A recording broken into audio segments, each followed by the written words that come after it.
Il ne faut pas avoir peur. Bonsoir à tous, vous êtes sur Géopolitique Profonde, la chaîne qui est là pour remplacer les médias subventionnés. On va parler de cette actualité, la soumission ou révolution, comme Apolline de Malherbe, évidemment, n'osera pas le faire. Mais avant ça, adhérez au club de Géopolitique Profonde. Voilà, c'est le 18e numéro. Depuis 18 mois, nous existons et déjà 1600 abonnés, plus de 1600 abonnés.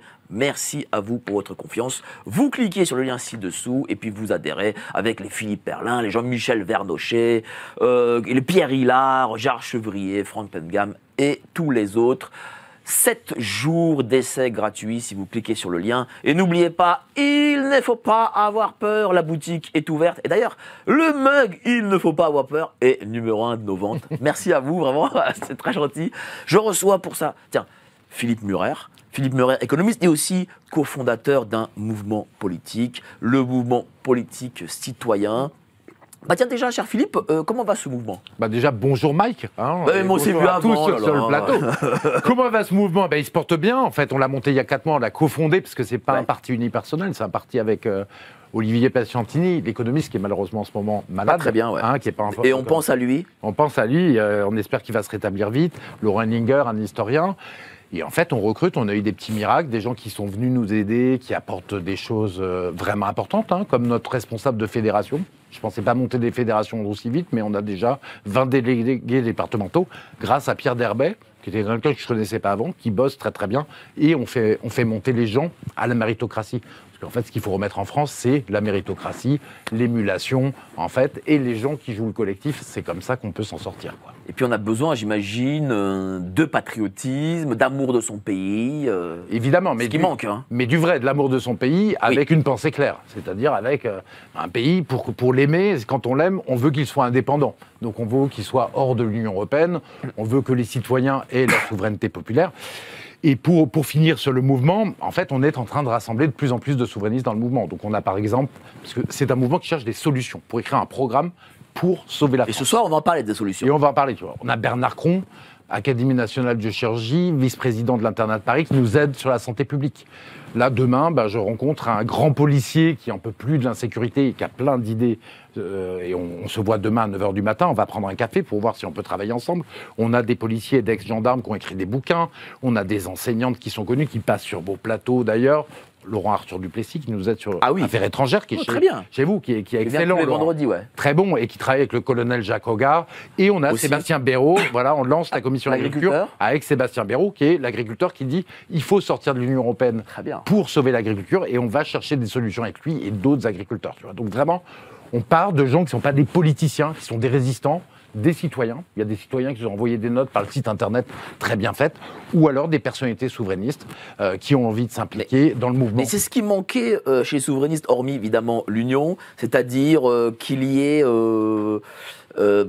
un projet parce que je remarque que les souverainistes sont quand même beaucoup dans la réaction de quelque chose et peut-être un peu moins dans une vision globale. Alors que si on demande aux gens de changer de système, de sortir de l'Union européenne, il faut leur dire où ils vont sauter.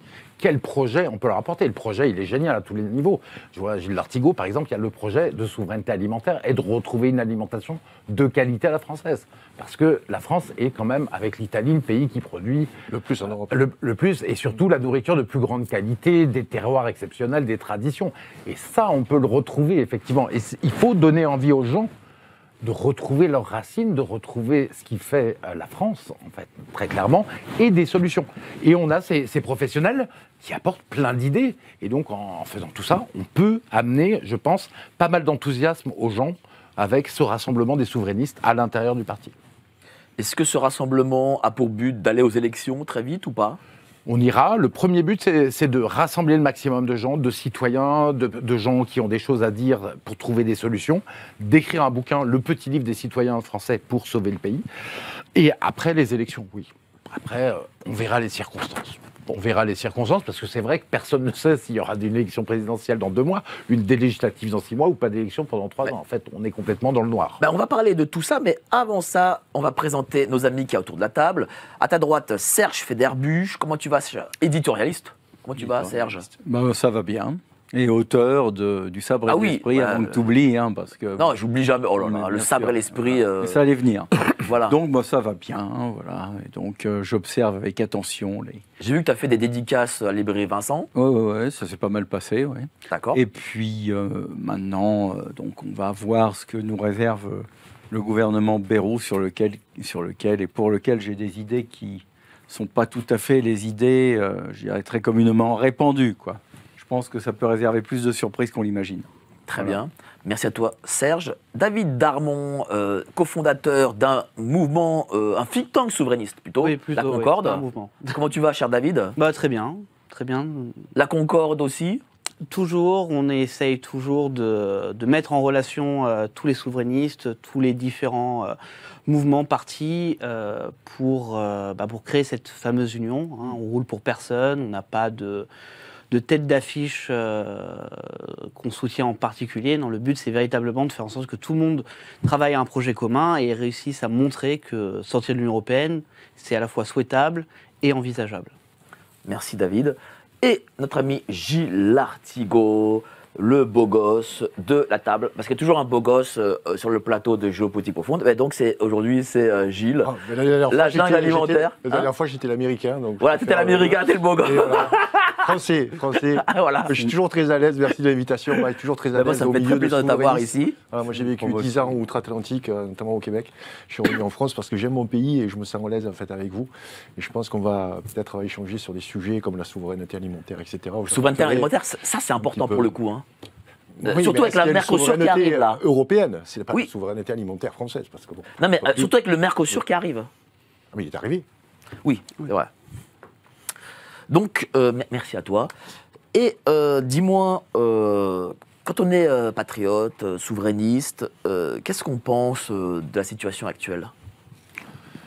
Qu'est-ce qu'on pense ? On voit le désastre, quoi. On a une caste qui a transformé une France qui était libre, prospère, puissante, respectée, en un pays qui est accablé de désastres, quoi. La caste a accablé le pays de désastres dans tous les domaines.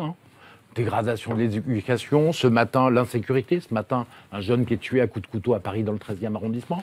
Une jeune fille qui était tuée d'ailleurs de 15 ans 2 jours avant. L'insécurité, la crise de l'agriculture avec les agriculteurs qui disent on est en train de mourir. La crise économique et sociale où les gens n'arrivent plus à manger à leur faim, les gens n'arrivent pas à soigner, la crise de la santé. En fait, la crise, absolument surtout, on a une caste en fait qui est totalement incompétente. Tous les Français commencent à le voir, à part ceux qui ne regardent que le journal de TF1, mais sinon les autres le voient, ils sont incapables de diriger le pays, ils sont dans des histoires de corruption, de népotisme qui deviennent de plus en plus glauques, très clairement. Et puis il y a aussi la drogue, aussi le problème de drogue qui est emblématique, parce qu'elle circule à l'Assemblée nationale, mais aussi dans les cercles de pouvoir. Et on voit des sénateurs macronistes quand même qui droguent des députés. Pas que des macronistes, des LFI aussi. Et LFI, mais là qui droguent des députés avec des drogues de synthèse pour essayer de les violer. Pareil, le patron de l'Institut Montaigne, quand même, c'est pas n'importe quoi, qui a aidé Macron et qui a drogué une collaboratrice dans le but de la violer, qui a été punie d'ailleurs par la justice pour cela. Donc on voit qu'il y a une dégénérescence complète de la caste. Bon, c'est vraiment dans ce que disait Chateaubriand, quoi. On est au début, c'est plus des élites, c'est une caste, en fait, une oligarchie, une aristocratie. Au début, c'est l'âge des supériorités, ensuite ça dégénère dans l'âge des privilèges et ça s'éteint dans l'âge des vanités. On est dans l'âge des vanités, quoi, très clairement, d'une caste qui est en train de s'éteindre. Maintenant, il faut lui mettre un grand coup de pied aux fesses parce qu'elle est extrêmement pénible, donc elle reste accrochée au pouvoir. Oui, mais moi je vais te dire, t'as raison, les gens, ils vivent moins bien, ils n'ont pas de quoi finir le mois, mais moi je les sens plus apathiques que révoltés. Oui, parce que là, il y a un problème d'organisation. C'est-à-dire qu'il y a eu une première trahison absolument gigantesque dans l'histoire de ce qui se passe depuis 10 ans dans le pays. C'est Marine Le Pen qui a abandonné le drapeau français. Elle a dit, non, on va rester dans l'Union européenne et sans effort, on va s'en sortir. Pas besoin d'être un pays indépendant, on peut être noyé. Donc ça a été quelque chose qui a été très violent, qui a conduit aux Gilets jaunes. Et après, il y a la dislocation des partis souverainistes qui devraient se défendre tous ensemble le pays en plein de petits partis divisés, qui s'auto-annihilent et qui mettent une apathie. Parce que ce qui compte, en fait, la France, ce qui compte, c'est les 36% de souverainistes, de ceux qui veulent quitter l'Union européenne. C'est sur cette base-là qu'on va reconstruire le pays. C'est cette base-là qui va... Parce que ce sont les minorités qui font l'histoire. Les autres suivent ensuite le mouvement quand il est à point.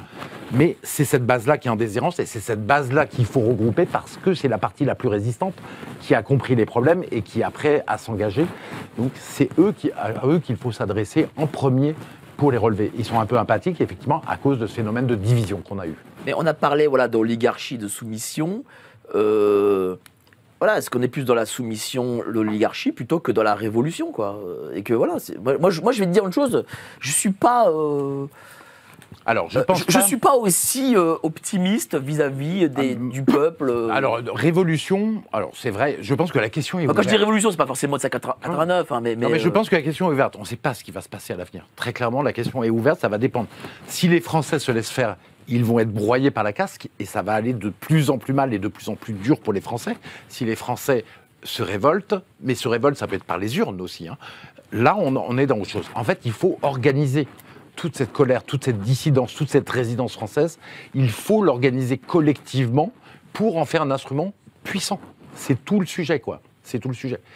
Donc, mets-toi bien, mets bien ton micro parce que tu as ta petite cravate là qui cachait le son. Oui, d'accord. Voilà. Et donc, oui, d'accord. Mais révolution, de toute manière, ça serait très mauvais aujourd'hui. Pourquoi ? Ça ne serait pas une révolution, ça serait une révolte ou une jacquerie. C'est-à-dire que les gens iraient dans la rue en disant « on n'est pas content », mais ils ne donneraient pas les solutions qu'ils veulent. Il n'y aurait pas une communauté politique en disant « c'est ça qu'il faut pour s'en sortir ». Et à partir de ce moment-là, tu te fais massacrer par les gendarmes, par les policiers, par les CRS qui sont envoyés par le pouvoir, et tu rentres chez toi. Oui, mais donc la révolution, elle vient après le mouvement politique, après la fédération politique. Ça peut aller très vite maintenant, de toute manière. Après la fédération politique autour d'idées communes. Et là, si la caste triche et empêche les gens qui ont des solutions, qui sont majoritaires d'aller au pouvoir en trichant, par exemple, aux élections, là, la révolution, elle est possible. Il peut y avoir une insurrection, le pouvoir peut être renversé, la police ne va pas le soutenir, la police soutient moins en moins le pouvoir. Toi qui es économiste, est-ce que tu ne penses pas que, en fait, je pense que Serge pense comme moi là-dessus, l'État ne va pas de lui-même s'effondrer? Enfin, c'est pas l'État, c'est le gouvernement qui tient l'État qui est en train de s'effondrer, quoi. Et c'est vrai qu'il y a l'autorité de l'État qui est remise en cause parce que ces gens-là ne défendent pas l'autorité de l'État. Parce que l'autorité de l'État, ce qui est important, c'est pas d'avoir un État partout, qui surveille les gens, qui s'occupe de plein de choses. Bah, je te mets ton petit micro, t'as vu, regarde, je te fais ça en direct, t'as vu ? Voilà, parfait. Voilà. Parfait. Donc le but, c'est pas d'avoir un État qui s'occupe de tout, mais c'est par contre d'un État fort sur les missions régaliennes, notamment par exemple sur la mission de l'insécurité. Et l'État n'est pas respecté, on pourra en parler. Pourquoi il y a ce problème ? Sur l'éducation, pour éduquer les enfants notamment, même si le privé a un rôle, le secteur public en France est essentiel. Donc effectivement, on est dans un État qui s'effondre à cause de la caste. Mais si l'État s'effondre, la France s'effondre avec. Hein. Ça, il faut bien le comprendre. Oui, mais est-ce que... Il y a certains politiques qui disent qu'il faut faire du Milaï en France. Oui, mais est-ce que avec ce qu'ont fait les Bruno Le Maire et compagnie, est-ce que ce n'est pas inéluctable ? Parce que regarde, moi je vois que on n'arrive pas à revenir. Allez, un budget qui est pas génial, mais on n'arrive pas à revenir aux dépenses de 2019. Non, mais c'est pas ça. En fait, la caste, elle est dans une impasse. On en a parlé sur l'éducation, etc. Mais en économie, c'est total.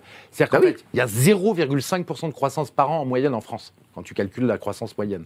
Et en plus, ils ont cramé de l'argent public à fond pour relancer la croissance, en distribuant pour de l'activité, en distribuant des pensions. Alors, on a vraiment un problème avec le micro. C'est le micro maudit. Allez, mettez-lui le micro. C'est pas grave, on va te voir. Allez, mettez-lui sur la cravate, on va te mettre. Voilà, ça c'est mieux.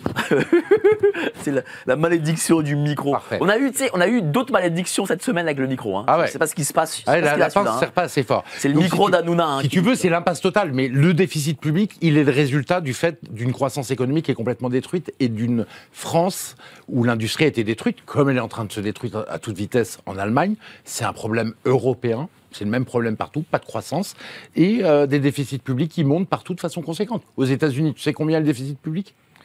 Oui, il est 33 000 milliards. 7% du PIB. Oui. Ils arrivent à avoir un peu de croissance, mieux que nous, hein, ils font mieux que nous, mais ils ont balancé des pelletés d'argent public parce que le modèle économique est cassé. Quand tu as cassé l'industrie, que tu as décidé que tu allais te mettre en compétition avec des Chinois qui étaient payés 10 fois moins, tu as délocalisé ton industrie, et ben la clé de ta prospérité n'est pas là. Et quand la clé de la prospérité n'est pas là, ben ils ont fait semblant, ils ont essayé de relancer avec de l'argent public, des baisses de cotisations sociales par-ci, des baisses d'impôts, ou alors des hausses de dépenses publiques, mais ça ne fonctionne pas, c'est une catastrophe, et là ils sont dans l'impasse. Là, il n'y a pas de solution pour la casse. Il faut changer complètement le logiciel, sinon on va avoir une année 2025, 2026 qui va être très très pénible. Oui, mais tu sais bien que le logiciel ne sera pas changé d'ici 3 semaines. Hein. Ah, mais donc là, ils prennent leurs vacances du 20 au 15. Ah non, mais donc du 20 décembre au 15 janvier, ils sont en vacances. Ah, mais... donc du coup, ça va pas changer. Bayrou, c'est le copier-coller de Barnier. Hein, je veux dire, c'est le même genre, européiste. Donc 2025, on va continuer à tomber dans le désastre. Tant que les Français n'auront pas viré la caste au pouvoir,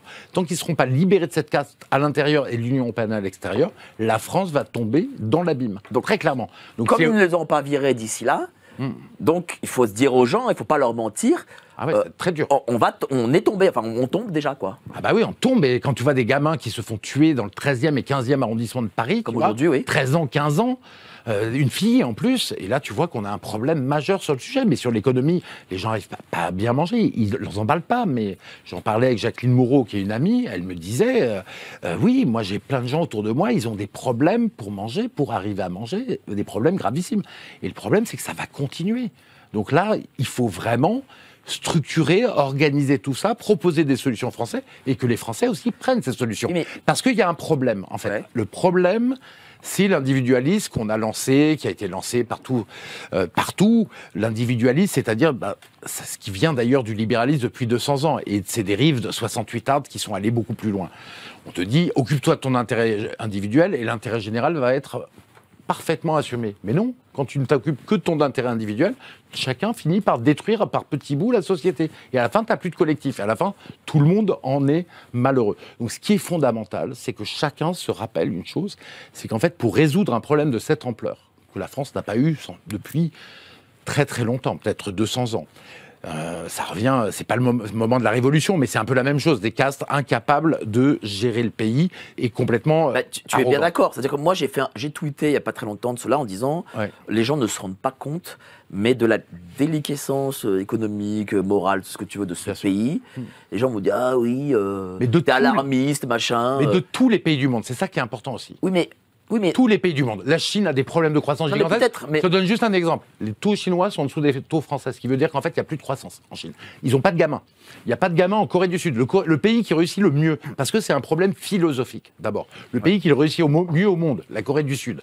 Le modèle néolibéral, le modèle occidental. 0,68 enfants par femme. Ce qui veut dire que quand tu as 7 grands-parents, tu as un petit enfant. Le pays est claqué. Il est mort. Le seul truc qui pourrait les sauver, c'est de fusionner avec la Corée du Nord. Parce que sinon, le problème est, tu vois, la société, c'est insoutenable. Et il y a un manque d'enfants partout, parce qu'il y a un malaise, parce que cette société purement individualiste... c'est la société libérale qui donne ce résultat. Oui, la dérive du libéralisme jusqu'à un point où, c'est tout pour ma gueule, chacun tout pour ma gueule, tout en haut et tout en bas, les gens copient. Eh bien ça, c'est un problème fondamental qu'on a et qui rend les gens malheureux et qui fait que les gens ne veulent pas faire d'enfants aussi. T'as totalement raison, mais voilà, moi les gens m'ont répondu à la suite de ce tweet qui a bien marché pour le coup. Ils m'ont dit ouais, t'es alarmiste, tu fais comme le système, tu veux faire croire que tout va mal. Par contre, dire que c'est la France qui va mal, ça c'est faux. C'est-à-dire que la France va mal, mais alors ce qu'il faut bien comprendre, c'est que nous on a Macron, mais eux ils ont Olaf Scholz. Non mais d'accord, mais ça va. Mais moi je parle, je suis en France, je suis pas en Allemagne. Oui, mais il faut bien rappeler parce qu'il y a une petite musique. C'est pas ce que tu as voulu faire. Mais tu vois, dans les médias classiques, ce qu'ils aiment bien faire, c'est dire ouais, la France va mal parce que la France est nulle. En fait, oublier la France et passer à l'Union européenne parce que c'est ça leur projet. À toi, c'est pas le cas. Et donc, ce qu'il faut bien rappeler, c'est que la France va mal, mais tout va mal en Europe. Aux États-Unis, ça va un tout petit peu mieux, mais c'est quand même en grosse déliquescence aussi. Mais si tu veux, ça va mal. Donc, c'est des problèmes logiques. Oui, mais regarde, si tu dis comme ça, tout va mal partout, ok, je suis d'accord. Mais le problème, c'est que ça déresponsabilise les gens en disant oui, mais c'est vrai que chez nous c'est le bordel, mais c'est le bordel chez les Allemands, chez les Espagnols, chez les Russes. Donc bon, ça va, voilà quoi, ça va passer. Tu vois ce que je veux dire ? Et je pense qu'il ne faut pas déresponsabiliser. Il ne faut pas déresponsabiliser. En fait, ça ne marchera que quand chacun se rappellera que pour réussir à à dompter cette situation qui est hyper compliquée pour les Français, chacun va devoir apporter sa pierre à l'édifice. Il n'y aura pas un sauveur qui va sauver tout le monde. Chacun va devoir apporter avec son temps, sa capacité de dégager du temps, ses talents, ses capacités, et c'est comme ça que ça fonctionne. Et toi qui es gaulliste, dire qu'il n'y aura pas de sauveur, c'est pas antinomique? Écoute, il n'y a pas de général de Gaulle aujourd'hui. Il ne peut pas y en avoir un qu'on ne connaît pas? Peut-être, mais non, je ne sais pas, mais en tout cas, peut-être qu'il aurait déjà émergé depuis longtemps s'il y avait le général de Gaulle. Oui, mais le général de Gaulle a émergé. Peu importe, de toute manière, on a la guerre, tu vois. Tu sais, on a toute son œuvre. Tu vois, moi, je suis en train de relire les mémoires de guerre de Gaulle. Ils sont remarquables. J'avais relu C'était de Gaulle de Perfit. On a toute son œuvre et on sait effectivement, et on a toutes les logiques qui lui ont permis de redresser le pays qui était complètement dans l'abîme. Donc, on a cette inspiration qu'il a laissée volontairement, en fait, aux générations à venir, quoi. Mais est-ce que le problème n'est que économique? Non, il est partout. Il est ici. Moi, je pense que le problème est aussi moral. Moi, je le vois. Mais bien sûr. Je vois la nouvelle génération qui, par exemple, je fais de plus en plus d'émissions, un peu moins d'économie qu'avant, et de plus en plus d'émissions de société. J'ai reçu une fille qui se montrait nue sur OnlyFans, qui avait 20 ans. Je l'ai regardé parce que j'ai regardé 20 minutes parce que ça m'intéressait de comprendre le phénomène. Et donc, OnlyFans, c'est 6 milliards d'euros en France. Et un quart de ces jeunes filles sont mineures. Ah, terrifiant. Tu vois, je vois tous ces jeunes qui prennent la drogue, la pète ton crâne. C'est vrai, c'est par centaines de milliers de jeunes qui prennent ça. Je vois toute une nouvelle génération qui réussit un peu part à l'étranger. Moi, j'ai vraiment très peur pour l'avenir de ce pays. Ah oui, moi j'ai très peur pour l'avenir de ce pays, mais de l'Europe en général et de l'Occident aussi, et du monde entier. En fait, il y a des problèmes vraiment partout. Mais si tu veux, quel est le vrai problème? C'est ce dont, en fait, De Villiers appelle ça les murs porteurs. Moi, j'appelle ça les grands sujets. Il n'y a plus de grands sujets pour tenir la société au-dessus des humains, qui permet de tenir la société ensemble. Avant, tu avais Dieu. Dieu est le roi, la nation et la religion au 19e siècle. La religion a disparu sous les coups de boutoir de différentes choses, l'argent, la science, etc. Et la nation a disparu. Le dernier grand sujet qui nous tenait tous et qui nous permettait de faire collectif ensemble et d'avancer ensemble, c'était la nation. Et avec l'Union européenne, on a fait disparaître la nation. Donc c'est absolument gravissime. C'est pour ça d'ailleurs que ça va peut-être encore un peu plus mal en France et en Europe qu'aux États-Unis et dans d'autres pays. On peut pas. La nation, c'est fondamental, quoi. Vous appelez à la mise en place d'un euro numérique. Absolument. Absolument. Nos élites déroulent leurs plans contre nous. Mais nous aussi on a des plans contre eux. Déjà au travers de nos émissions avec une revue de presse économique pour faire le point avec vous, puis dans notre revue mensuelle avec des analyses financières et des solutions de décentralisation, et surtout dans notre stratégie anti-CBDC. Plus de 3 heures de contenu exclusif et gratuit pour apprendre concrètement à préserver votre épargne. Au programme, protection anti-crise, anti-banque, anti-État et bien d'autres solutions. Le temps joue contre nous, mais on peut se défendre.